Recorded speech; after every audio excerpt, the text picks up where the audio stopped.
Okay, now the next MCQ is we've been given 3 points: 4, -2, 4, and 4, 4. These are the vertices of a triangle and we have to find the centroid. From the earlier videos, lecture videos, we know that centroid का formula होता है x1 plus x2 plus x3 over 3, comma y1 plus y2 plus y3 over 3.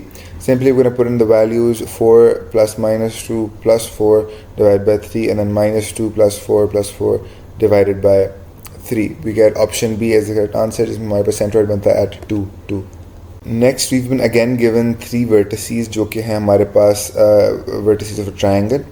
ठीक है, and now this we have been told कि it's a right angle triangle. तो हम सबसे पहले क्या करते हैं, हम इसको प्लॉट करते हैं थोड़ा सा अपनी दिमाग में, अपने पेन पेपर से. सो वी सी कि हमारे पास जो 2 पॉइंट्स हैं वो किस तरह हमारे पास बन रहे हैं, एंड देन वी सी कि हमारे पास जो थर्ड पॉइंट है which is the right angle, वो डायरेक्टली अबव द राइट वाला पॉइंट बनेगा. Since we already have its Y coordinate, हमने एक्स निकालना है सिर्फ, and X will be the same as नीचे वाला point because it is directly above it because it is a right angle triangle. So option A is the correct answer because इसका value for the x coordinate is value for equal to k variable and it is equal to 2.